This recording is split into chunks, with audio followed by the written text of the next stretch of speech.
May it please the Court. My name is Bill McCabe. I represent the claimant, Dena Thayer. I'll reserve 3 minutes for rebuttal. Now, I'm going to argue what is point 2 in my brief first instead of point 1, because if you agree with point 2, it actually renders point 1 moot. Under point 2, my argument is that the judge of compensation claims erred in denying the claimant's claim for temporary partial disability benefits from August 4th, 2011, because the judge improperly placed the burden on the claimant to demonstrate a causal connection between her loss of wages and her injuries after her termination, when the judge found that the claimant's termination was because of her compensable injuries. Does Toscano deal with that? Yes, Toscano is right on point. Could you tell me what this holding is in Toscano? Yes, Toscano is a great opinion on temporary partial disability, and what it tells us, there's basically 2 ways that you can establish a causal connection between your injuries and your wage loss to get temporary partial disability. One way is by showing that the compensable injury precludes you from performing your pre-injury work. The second way is with a good faith job search, even though it's not a statutory requirement. Now, Toscano tells us when you got to do that. It tells us that you've got to do a job search when the claimant has established a post-injury earning capacity by returning to work within her restrictions at a rate that would preclude payment of temporary partial disability, but who later becomes unemployed for reasons unrelated to the injury. When that happens, you need to perform a job search to show that your continued inability to obtain employment is because of your compensable restrictions. The court further goes on, however, that a claimant is not required to undertake a job search in order to establish entitlement to TPD when the claimant establishes that as a result of her workplace injuries, she's unable to successfully perform the tasks of her pre-injury job, which directly resulted in a cessation of the performance of that job and a earning capacity or earnings of 0. Now, in this case, the claimant did return to work after her accident. What was the JCC determination concerning reason for termination of employment? Because of her compensable injuries. That was his determination. The JCC made note that perhaps her termination may have been due to other reasons, her attitude, etc. But I agree with you. I mean, my reading of the finding is that he found that there was that causal connection between the injury and her loss of employment. Right. Now, at that point, claimants established a prima facie showing of entitlement to temporary partial disability. The burden shifts to the employer carrier at that point to show that the claimant somehow voluntarily limited her income or refused other suitable employment. That's what the Toscano case says. However, in this case, the judge says, no, the burden's still on the claimant to demonstrate a causal relationship between her injuries and her loss of wages, and she needs to do a good faith job search, and there's no evidence as to what happened after she was terminated. So the judge denied her temporary partial disability benefits. And we submitted, the judge erred as a matter of law because it's completely contrary to Toscano. So that's argument number 1. Argument number 2 is if this court disagrees with my argument that I just made, and this is the issue I raised under point 1 of my initial brief, is we submit the judge abused his discretion in denying claimant's motion to reopen the record to admit the claimant's deposition into evidence. And this Florida Statute 440-29-1 states in part that a judge of compensation claim should conduct a hearing in such a manner as to best ascertain the rights of the parties. There's an old Florida Supreme Court case I cited, Tolbert versus Truly Nolan. It says where the record of the hearing does not contain the required evidence on an essential point, the better procedure is for the judge, when he discovers the defect, to notify the parties of the lack of proof and afford them an opportunity to submit evidence to shore things up. Now, in this case, the parties tried this case on the issue of whether claimant's termination was due to her compensable injuries and restrictions or whether her termination was due to something else. The employer carrier contended it was not due to her injuries, it was due to something else. The judge found to the contrary. Now, the fact that the parties were streamlining the issue in this particular case is established in addition to the fact that that's what they stated in their memorandum at opening statement, closing argument, and in the pretrial stipulation. The parties then went on to stipulate that MMI had not been reached. Claimant's job ended August 4th, 2011. She's still getting remedial treatment from Dr. Schultz and Dr. Kirkpatrick. She still functions under restrictions.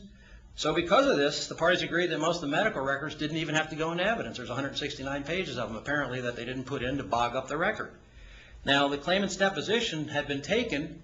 It had been filed with DOA. It was listed as an exhibit on the pretrial stipulation, but it wasn't placed in evidence. Now, at the time, claimant's attorney obviously felt it wasn't necessary because the issue was not what happened after her termination. The issue was really what was the cause of her termination. Well, and no party raised at any time that she had to do a good faith job search or what she needed to prove after her termination. And in fact, the judge in this case, his original order of January 10th, 2012, ended where we think it should have ended and found that the claimant was entitled to temporary partial disability. Then the next day, the judge, on his own motion, vacates that order, enters a new order that goes on to state that the claimant didn't establish what happened after her termination. Therefore, there is no evidence of a continuing causal relationship between her injuries and her lost wages, and he denied the claim for temporary partial disability. So the claimant filed a motion for rehearing and says, well, let me please reopen the record and let me place in evidence the deposition of the claimant because there's testimony in there about what happened after her termination and the job search, and the judge denied it. Now, we submit that if you disagree with our first argument, we submit the judge abused his discretion in not reopening the record because, quite frankly, it appears as if the judge injected a new issue in this case. And he shouldn't have, but he did, and therefore, he should have allowed the claimant to reopen the record to place in evidence his deposition. And there's no harm to the employer carrier. They had filed the deposition with DOA as a trial exhibit, and they also listed it as an exhibit on the pretrial stipulation. But Mr. McCabe, if the JCC was correct on what the law required of the claimant to show, is it an abuse of discretion under those circumstances to deny the request to the claimant who, in the JCC's, from his perspective, should have known that that information should have been presented at the hearing on the petition? I say yes because the employer carrier's whole defense was, for example, in their trial memorandum, page 148, they say the claimant was terminated for cause. Then also they say the claimant was let go for poor job performance, has nothing to do with medical conditions resulting from the industrial accident. At the beginning of the hearing, the employer carrier says, essentially our defense is she can't show a relation between her injury and the reason for her termination. That's at page 173. At closing argument, they say she wasn't terminated because of more restrictions and she couldn't do her job, but because of long-standing issues that went back before her accident. And that's at page 245 and 246. So, I mean, that's what I'm saying. The whole issue in this case no one ever raised that you've got to do a job search after you're terminated, which in fact you don't, as I just argued under Toscano. Well, I mean, suppose if the employer carrier's defense was, you know, she was terminated for reasons other than her injury, would the claimant, and let's assume for argument's sake that the JCC had found that, would the claimant not at that point have had to then demonstrate, well, there's still some causation between my injury and my inability to earn? Would the claimant not have had to show that? Yes, the claimant would have had to have shown that. So is it not conceivable from the JCC's perspective that that would have been an issue that the claimant should have been prepared to put evidence on at the hearing? Well, the problem is that the sole issue, as it appears from what the parties raised at the time of the hearing, was she was either terminated because of her injuries or she wasn't. So, I mean, I understand exactly what you're saying there, But the judge is the one who raised this issue sui sponte, if you will, after the judge's January 10th order that awarded benefits to this claimant. Didn't you say earlier there was two ways to establish that causal connection? And we already talked about the first one, but the second one has to do with the job search. So yes. Wasn't that necessarily or should have been in dispute from the beginning, and claimant's attorney should have known that could have been the subject of the hearing? Well, it's true. I mean, if the claimant was, as long as the claimant wasn't terminated for misconduct, because if they're terminated for misconduct, then they don't get temporary partial disability no matter what. But as long as they weren't terminated for misconduct, and if she couldn't have proven that she was terminated because of her injuries, then yes, you are correct. The claimant would have had to have undertaken a good faith job search after her termination to establish entitlement to temporary partial disability benefits. So you are correct on that. And that is a good point, I have to confess. But I'll reserve the rest of my time for rebuttal.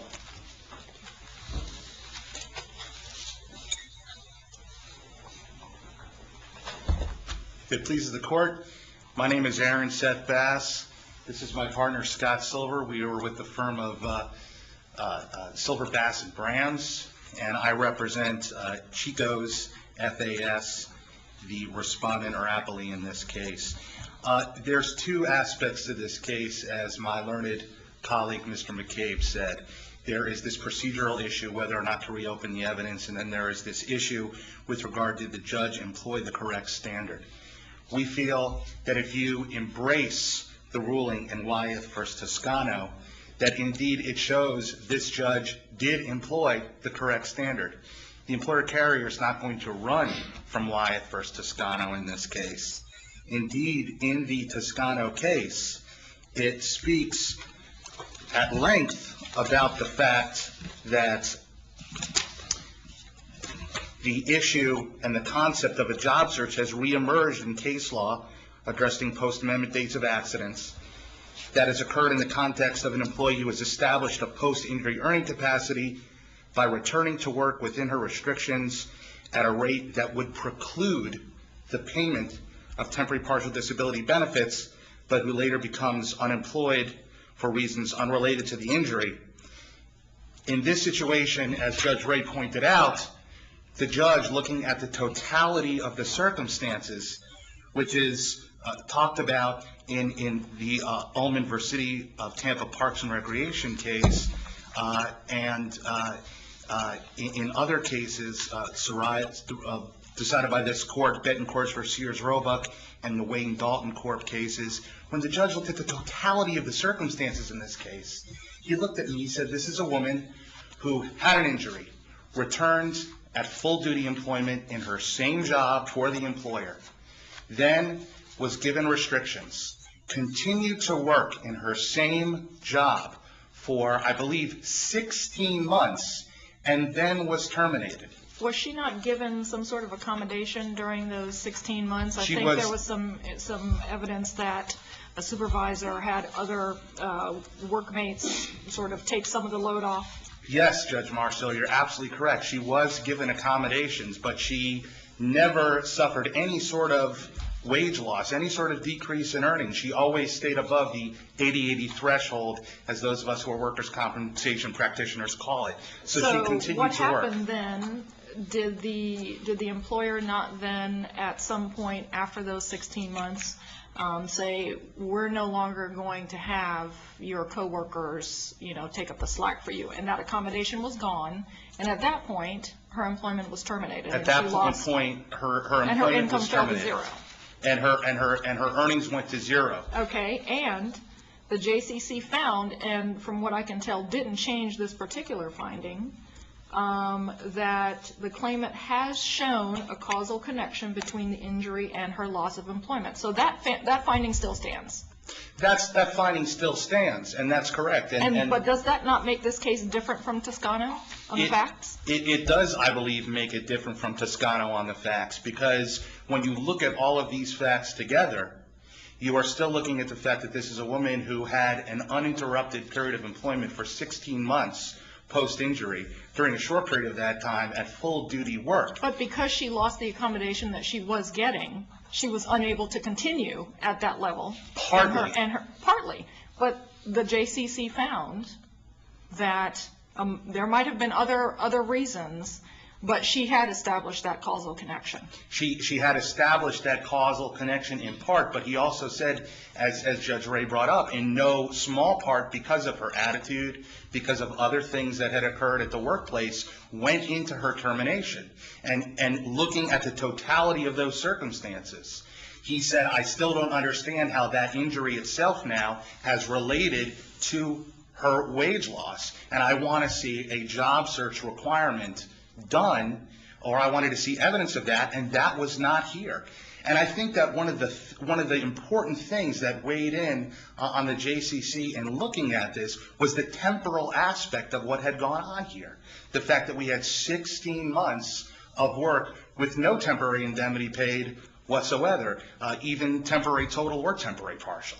So we think that when the judge looked at that totality of circumstances, it brought this question into his mind, and it made him look at that. And indeed, I think it's a somewhat interesting argument to say that the judge injected on his own, sua sponte, this issue of the job search into this case. The case law is out there on job search, not only in Toscano, but in White v. Toscano, but in the Pierre case, in Alley v. Crum, which is a case that was decided and cites Toscano.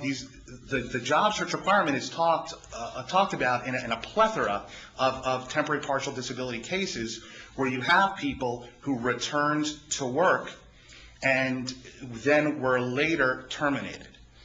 So I still think that that is something that is important and that should be looked at by the court in this case, especially when the court considers the totality of these circumstances. So your argument is that if termination occurs because of the injury and other causes, that the requirement for a job search after loss of employment is necessary. It still applies because the JCC, because we don't have a jury in these cases, of course, the JCC is the finder of both fact and law in this case. And the JCC, looking at all of the facts, said, yes, there is some relationship. But also, when I look at the totality of the circumstances, and he talks about it in the amended compensation order that is in the record. He didn't say some relationship. He said there is a causal connection between the injury and her loss of employment. You're correct, Your Honor. He also said that the claimant's termination in August 2011 was in part, perhaps in large part, based on factors such as her attitude and inability to get along with coworkers and a perception of not being able to complete her assigned task timely.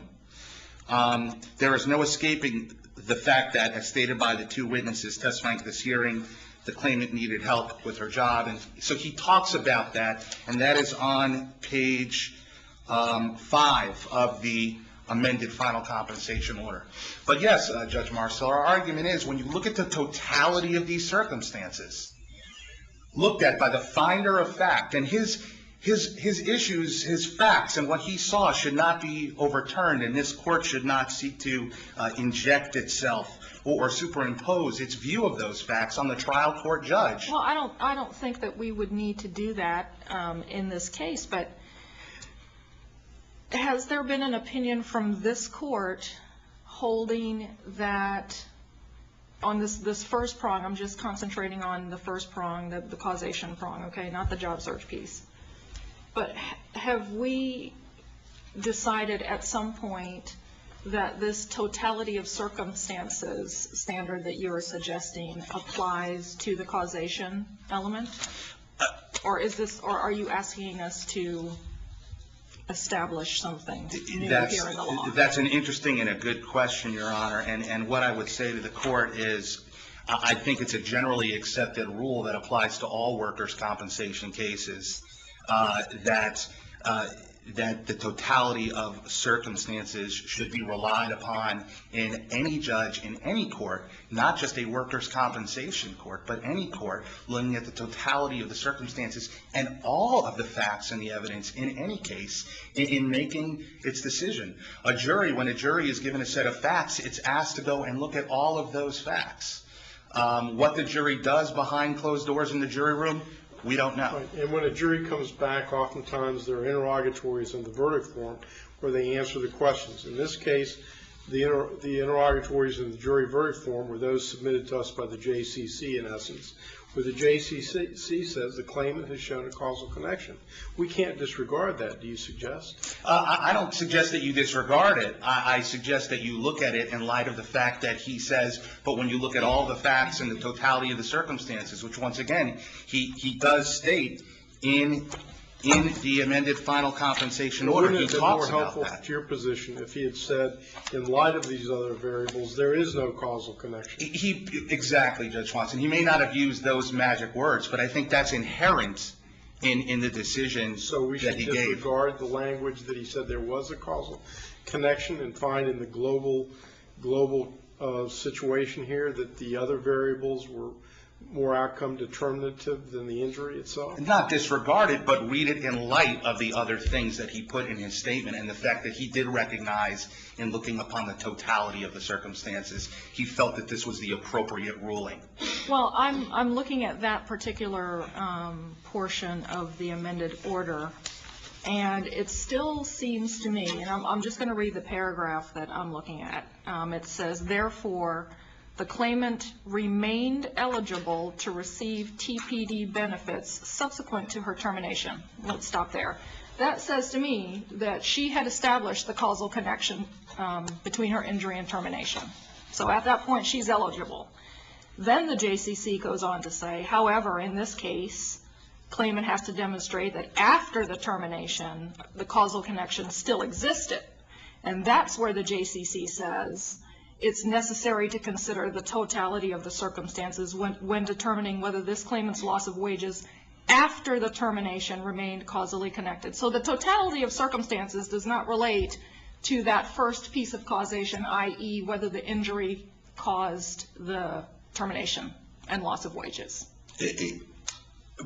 But I don't think you can look at that one snapshot, that one piece of the case without looking at the case as a whole. And in fact, the judge later says on the last page of the order, the fact that the claimant had limitations when she was terminated is one factor for consideration. This is on the top of page 7, and indeed an important factor.